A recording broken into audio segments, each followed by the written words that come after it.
talking about a little about the basics of meditation and about the law of attraction. So I had a pen, and suddenly a pen appeared in my pocket. It's amazing. I was just saying, you can definitely see synchronicities and things. You know, we talk about the law of attraction. I don't know if you're familiar with that. Mm-hmm. It's very popular now, especially on the internet. The idea that you can attract things with your mind. And I've noticed synchronicities. I mean, I try to always speak from personal experience. The one thing I don't like about it is I think there's a mean-spiritedness, because they say that you are responsible personally for everything in your life. And I think when you use that positively, that's a great resource.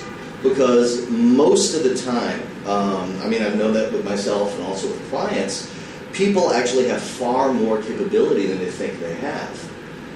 Society is really good for limiting what you believe about yourself.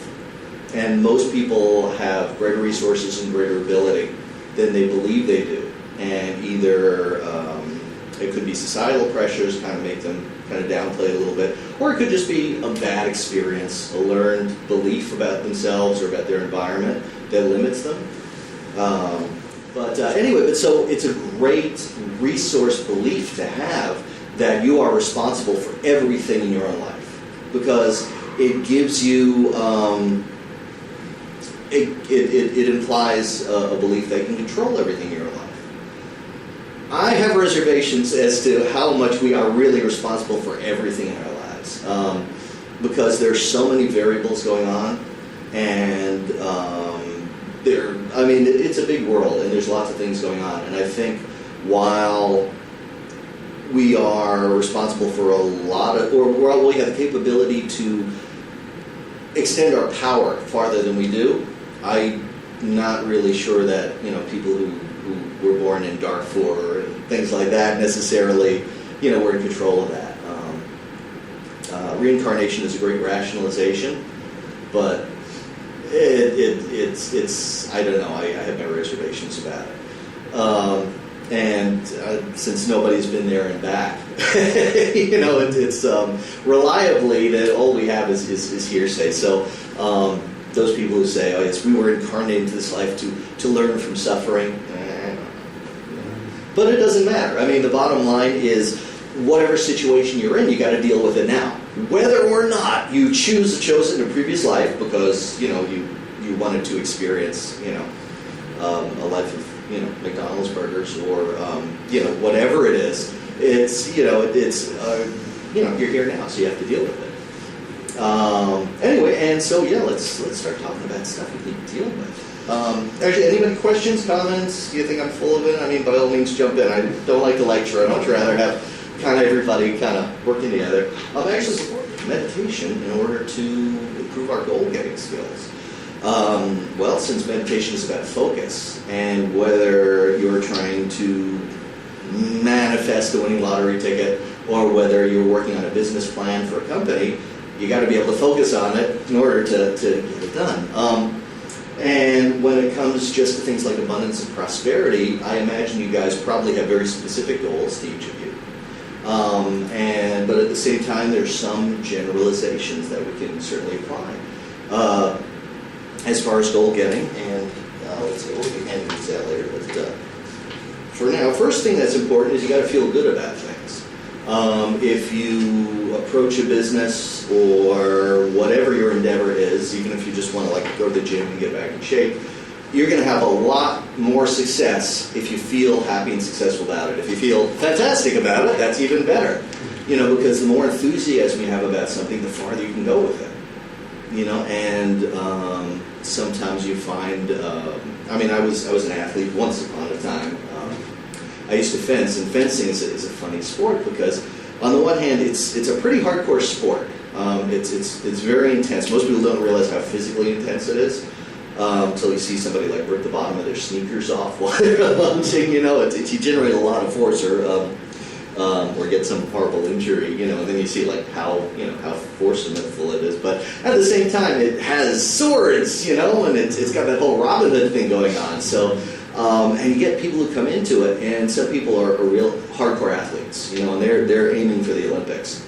But you also get guys who are in there because of the Robin Hood thing, because it's cool. You get to wear this white thing and this mask, and, you know, and whether they come in for the athletics of it or just for the fun of it, the guys who really go with it are the ones who enjoy it. You know, and you find that the first thing, I guess probably with any endeavor, athletics or anything, is when people stop enjoying it, all of a sudden a million little things start to pop up to get in your way. It's like, well, I should go to the gym, but I don't know, I should finish this report before I leave work, or you know, or little things like, yeah, I want to go to the gym, but I don't know, this little ache I got here, I don't want, you know. And whereas as the guys who feel great about it, you know, it's the emotion that really motivates you. Emotions by themselves, anybody know what emotions are for? Isn't that a loaded question? But make something up. To guide you? Yeah. How so? Like, if something is scary, you should probably not be there, but if something makes you feel better, you probably should go there. Okay, yeah, so it could be kind of intuition? Yeah. Yeah. Like, yeah, like, I mean, if you're hungry and, like, the food tastes good, I mean, you're like, it feels good to eat. You know? Feedback. Yeah, absolutely. Feedback. Yeah, if it tastes bad, then you should know, you know. Yeah. Anything? You guys? This is sort of survival, right? I mean, going way back. Could be. What's the survival value in really liking a movie? Or Saying song? the very, you know, Yeah. before movies, before, you know, thousands of years Right, yeah. ago, I'm thinking of. Oh yeah, definitely, absolutely, yeah. You know, especially strong emotions. You know, yeah. Makes you react, like the emotion that you're feeling at the time, depending on the situation. Right, yeah. It's definitely, the emotions are very much reactions to things. We almost never have an emotion unless it's a reaction to something. I mean, even actually, it's bad. Yeah, for the most part, emotions 99% of the times are reactions to things. Emotions are the language of the subconscious mind. And, you know, there's a part of the mind, it's an arbitrary distinction, but part of the mind is the conscious part. That's the part we're aware of. That's the analytical part. That's the part we kind of deal in. And then there's this whole other part of the mind, the subconscious part. And that deals with everything your conscious mind doesn't deal with. And that includes keeping all your memory, keeping track of all your memories, keeping your body functions working, making sure your breathing rate and your hormone rates and all these things are working properly, and a gazillion other things. Emotions are very immediate also, right? If somebody puts a plate of food down in front of you and you're not sure about it, your intellectual mind might go, well, I'm not sure what that is. There's like, what? I don't know. What is that? There's a clam in it. What does that look like to you? I don't know. It might be good. You know, it smells a little funny, but it's not bad. Somebody eats that, right? You know, and there's like, you know, and so that's your conscious mind. And then maybe you'll take it, make an analytical decision as you taste it. That's, you know, it's okay. It tastes a little like chocolate and blue cheese. Yeah, but your subconscious mind is going to look at it and either go, oh, or ugh. You know, and subconscious reactions are almost always immediate and instinctive. And so there's definitely a survival value there. You know, saber-toothed tiger came up to one of our ancestors, and there was no question. You know, they would have an instinctive reaction. They would run, and their conscious mind would catch up on their leg.